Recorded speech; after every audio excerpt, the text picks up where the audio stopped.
Good evening, folks. Triple Crown here, coming to you from Vancouver, British Columbia. This is a summary video of round 2 for the solo playtest Global War 1939. And this was more of a setup round, but there was some significant things that happened which will impact the game. The biggest one was the rolling for the Russian and the US economy. Now I laugh because I've never rolled so poorly for either. But this, you know, it does impact the game in a lot of ways. The Russians rolled 4, so 2 2s, and the America rolled 2 5s. So currently the Russian economy is 11. In America, in which they have to get to 48, and the US is at 23, and they have to get to 80. So that does change the dynamic of how aggressive the Russians and the Germans are going to be, but also what the Japanese are going to do. Now, the Japanese did what they said. They stuck to their plan. So they have 10 naval transports in these 2 sea zones. And these are just some of the ground units that I've just got them spaced out. These are veteran infantry, but they have 21 21 ground units here ready to load on transports. And they have, and remember folks, I did mention earlier that the Zeros can move an additional space. Now why that is significant, because they can go from Siam 1, 2, 3 and hit Calcutta 4, 5, 6 and land back. So there's only 3 of them, but the other aircraft would have to land on carriers. So they could hit, and there is a landing space for another 6 aircraft. So they have currently 21 units plus coastal bombard plus sneak attack and 9 aircraft. Now, what's happening here in Calcutta? Well, this is something Gargantua taught me, and these things just did not seem like they were going well for the Allies this game, and it all had to do hinged on this. So I did grab a few units to go reinforce Cairo, which leaves this a little bit weaker. So, well, what are these guys all doing up here? They evacuated Calcutta. Now, this reminds me of something I heard in the original Star Wars, which is episode 4. Alec Guinness was, what did he say? When they were on the Death Star, and he said to Luke, there are alternatives to fighting. So, the British, or the Far East Command, have evacuated Calcutta. They know it's going to fall. So they could stay and fight, which has 2 consequences. One, by evacuating, now these transports, they may not need all these ground units to come capture Calcutta. They could now branch into the Money Islands, but there's no factory yet here in Siam. There is a naval base. So basically all these ships can come over, but all these ships can also make it back up to Tokyo, but they don't have to worry about the Americans yet. But what happens here is now the Far East Command does have a follow-up. So there's 3 infantry here, I think about 10 ground units up here, another one here. The tanks left, so they could potentially make it back or go into the Middle East, and they're trying to survive to fight another day. They're trying to tie up the Japanese.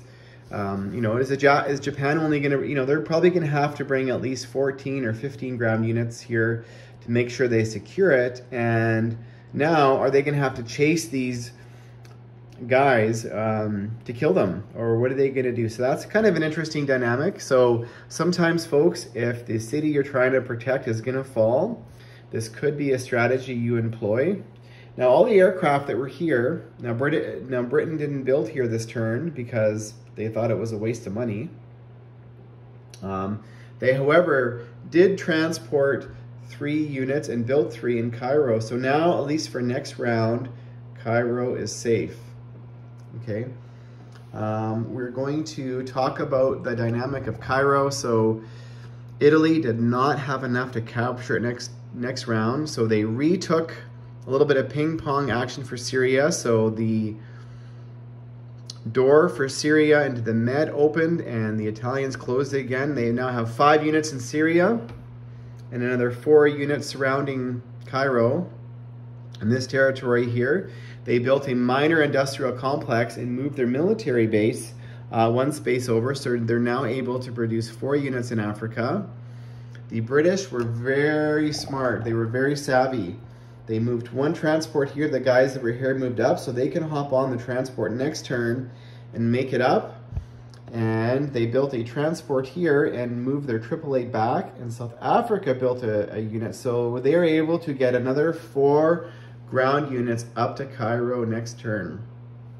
And the British flew down a couple bombers, which are going to be safe, which will be able to land in Cairo also on the following turn. The Italians, they built a couple more transports, and they left 1 transport for the Germans to hop on next turn and use as part of their Kriegsmarine, which is the Germans. It came here for the scramble, so they've got all their fighters here, all their veteran fighters. So this is kind of an interesting dynamic, and this happened in World War II. The Italians went into Africa battling the British, and they needed some help. So they asked the Germans to help. They send us Rommel down here. And that has a consequence, because do the Germans now send their Luftwaffe and some ground units down here, which means what's happening here up on the Eastern Front? Do they have enough to take Moscow? Well, in reality, all those units going to fight in Africa and to fight into Greece, they pulled them away from fighting on the front, on the Eastern Front, and that had consequences. So the Germans have to make this decision to come help out the Italians. But as of right now, in my opinion, Cairo is safe. So that is a turn of events, which I was not sure I was going to be able to do both. The Italians with their tank went in and out, so they did liberate Iraq, or annexed Iraq, so they've got an additional 3 infantry there, which is wonderful for them. The British built another dude at their military base here, and they annexed Belgian Congo. So they've got sort of some ground units now that are starting to walk their way up. Now, the serious ping pong, the Finns and the Germans went in heavy to Valkyria, and the Russians decided to take it back. They went in heavy as well. They each lost about 7 ground units. And now that the rules for the Barbarossa are such, the Russians decided to back up. They wanted to put somebody on the front, 1 unit as cannon fodder, back everybody up at least 3 spaces away, which they thought they were doing the right thing. But their economy is only 11 IPP. So they can only build, what, 3 units next turn? Well, their economy is 11, but they actually get 23 because of all these other territories they annexed and their NO bonus. So they can actually build about 7, which they did last turn. But why would the Germans attack?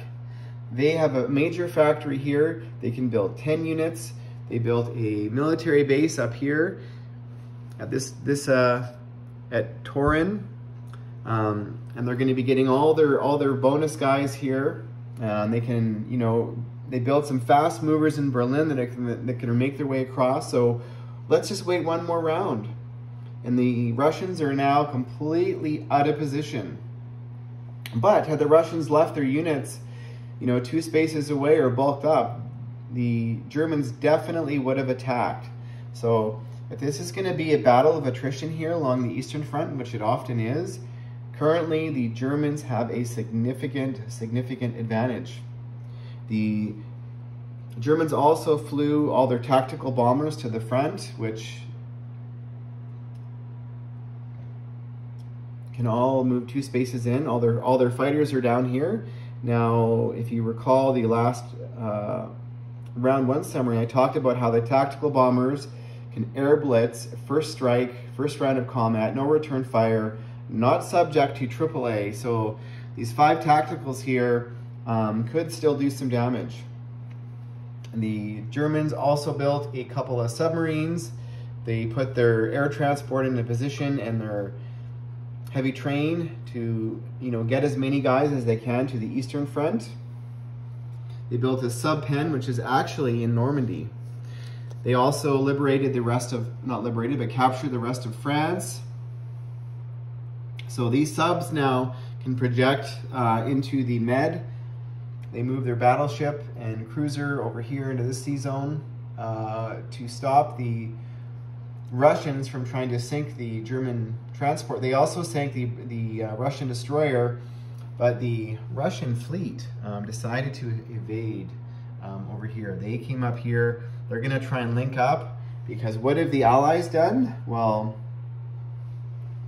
the British built a cruiser, moved their destroyer into Sea Zone 21. They also flew their fighters to Nova Scotia for the scramble, and the Canadians built 2 destroyers.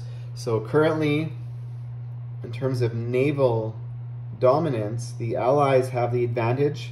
The Canadians, they came down here and they landed in Brazil. So they annexed Brazil, these 4 units. So next turn, they could, if they wanted to annex Liberia, or they could make their way over to South Africa, which maybe is a better option. So that's what's happening over here. And kind of see what happened over here in Australia. The British also built a escort carrier here off Australia, to help out the Australians, because they're now not built. So everything kind of has a consequence. So because they didn't build here, they had extra money to spend over here. So sometimes when I'm trying to box Kurt in I'm hoping he's going to build here and defend it so I can wipe him out and get the advantage of the first round sneak attack, but I'm trying to be clever here and avoid that from happening. So build a little bit of a navy here happening. Got 3 submarines, a couple destroyers, a cruiser, and the small Dutch Navy. And the fighter can land on this escort carrier, built another destroyer.